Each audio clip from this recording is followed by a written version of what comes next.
Imagine a world where humans fly freely across the sky। और अब तो एक ऐसा युग जहां हम अंतरिक्ष में कॉलोनी बसाने की तैयारी कर रहे हैं। Sounds exciting, right? पर ये सफ़र इतना आसान नहीं था। एरोस्पेस की जर्नी हज़ारों सालों की मेहनत, सपनों और इनोवेशन से भरी हुई है। शुरुआत करते हैं उड़ान के सपनों से। हम इंसानों की उड़ने की चाहत तो सदियों पुरानी है। एंशिएंट सिविलाइजेशंस में भी इसका जिक्र मिलता है। रामायण जैसे महान ग्रंथ में पुष्पक विमान का उल्लेख आता है, जो आसमान में उड़ने वाले रथ की तरह था। वहीं ग्रीक माइथोलॉजी में आते हैं इकरस और डेडेलस, जो सूर्य तक उड़ान भर गए। कुछ डॉक्यूमेंट्स की माने तो चाइना ने 5वीं सदी ईसा पूर्व में ही रॉकेट टेक्नोलॉजी की शुरुआत कर दी थी। फायरवर्क्स और गन पाउडर के उपयोग से उन्होंने सबसे पहला रॉकेट बनाया। अब बात करते हैं रेनेसां पीरियड की, जब यूरोप में आर्ट, कल्चर और साइंस फ्लरिश कर रहे थे। 15वीं सदी में लियोनार्डो दा विंची ने उड़ान भरने की साइंटिफिक स्टडी की शुरुआत की। उन्होंने ऑर्निथॉप्टर डिज़ाइन किया, जो एक ऐसी फ्लाइंग मशीन का कॉन्सेप्ट था जो पक्षियों की तरह उड़ान भरकर पंख फड़फड़ाकर उड़ता था। उनके ये एक्सपेरिमेंट्स कभी हकीकत तो नहीं बने, लेकिन उन्होंने तकनीक की दुनिया में उड़ान की नींव रख दी थी। स्किप करते हैं 1783 में, जब मॉन्टगोल्फियर ब्रदर्स ने पहला हॉट एयर बलून लॉन्च किया। इसने इंसानों को पहली बार आसमान की ऊंचाई तक पहुंचाया और ये उस समय की सबसे रेवोल्यूशनरी डिस्कवरी थी। फिर आती है the golden age of aviation, जहां हमें मिलता है सबसे बड़ा बदलाव। 1903 में जब राइट ब्रदर्स ने पहली सफल उड़ान भरी। उनके छोटे से एयरक्राफ्ट फ्लायर ने 12 सेकंड में इतिहास रच दिया। इससे पहले नाम आता है सर जॉर्ज केली का, जिन्हें फादर ऑफ एरोनॉटिक्स भी कहा जाता है। इन्होंने लिफ्ट, थ्रस्ट और ड्रैग जैसे बेसिक कॉन्सेप्ट्स दिए। एक इम्पॉर्टेंट मेंशन आता है ऑटो लिलियंथल का, जिन्हें फादर ऑफ ग्लाइडिंग भी कहते हैं। इन्होंने ग्लाइडर्स को फेमस किया। 1914 से 1918 तक फर्स्ट वर्ल्ड वॉर के दौरान प्लेन्स और मिलिट्री का यूज़ बढ़ गया। अब एयरक्राफ्ट सिर्फ एक इन्वेंशन नहीं, बल्कि युद्ध में अहम भूमिका निभाने लगे थे। फिर 1927 में चार्ल्स लिंडनबर्ग ने पहली बार अकेले अटलांटिक ओशन को पार किया।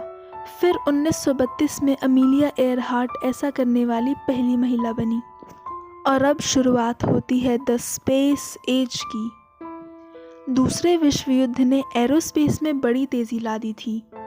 जेट इंजन्स और लॉन्ग रेंज बॉम्बर्स बनाए गए, लेकिन असली ब्रेक थ्रू आया रॉकेटरी में।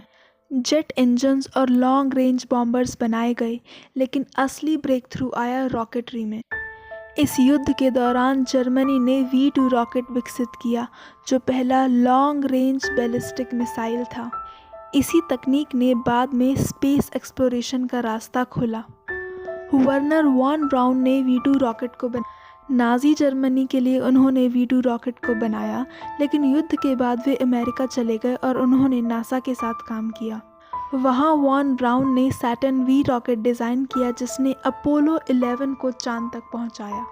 रॉबर्ट गॉडार्ड को फादर ऑफ मॉडर्न रॉकेटरी कहा जाता है। उन्होंने मॉडर्न रॉकेटरी की नींव रखी। 1926 में उन्होंने पहला लिक्विड फ्यूल्ड रॉकेट लॉन्च किया, जो आगे चलकर स्पेस मिशंस का बेस बना। 1957 में शुरुआत होती है द स्पेस रेस की, जब सोवियत यूनियन ने स्पुतनिक 1 लॉन्च की। ये पहली मैन मेड आर्टिफिशियल सैटेलाइट थी, जिसने दुनिया भर के वैज्ञानिकों को हैरान कर दिया। इसी के जवाब में अमेरिका ने नासा की स्थापना की और स्पेस प्रोग्राम में इन्वेस्टमेंट बढ़ाई। फिर आता है 1969 का वो ऐतिहासिक दिन, जब नील आर्मस्ट्रॉन्ग ने अपोलो 11 मिशन के तहत चांद पर कदम रखा और उनका फेमस कथन that's one small step for man, one giant leap for mankind. ये मिशन स्पेस रिसर्च में एक बड़ी सक्सेस था, जिसने स्पेस साइंस को एक नई डायरेक्शन दी। अब बात करते हैं मॉडर्न एरोस्पेस की। अब एविएशन ने कमर्शियल फ़्लाइट्स में ज़बरदस्त प्रोग्रेस की। 1976 में कॉनकॉर्ड आया जो सुपरसोनिक स्पीड से उड़ा। ये महज 3.5 घंटे में लंदन से न्यूयॉर्क पहुंच सकता था। वहीं बोइंग 747 जैसे एयरक्राफ्ट्स ने मिलियंस लोगों को जोड़ा और हवाई सफ़र को एक्सेसिबल बनाया। अंतरिक्ष में नासा ने स्पेस शटल प्रोग्राम शुरू किया जिससे रीयूजेबल स्पेस व्हीकल्स बनाए गए। अब अंतरिक्ष यात्रियों को अंतरिक्ष में भेजना और वापस लाना ज़्यादा आसान हो गया। 1998 में इंटरनेशनल स्पेस स्टेशन ISS को लॉन्च किया गया जहां वैज्ञानिकों ने अंतरिक्ष में एक्सपेरिमेंट्स करने शुरू किए। यहां ज़ीरो ग्रेविटी में बायोलॉजी, फिज़िक्स और मटेरियल साइंस पर ग्राउंड ब्रेकिंग रिसर्च हुई। अब बात करते हैं एरोस्पेस के फ्यूचर पॉसिबिलिटीज़ की।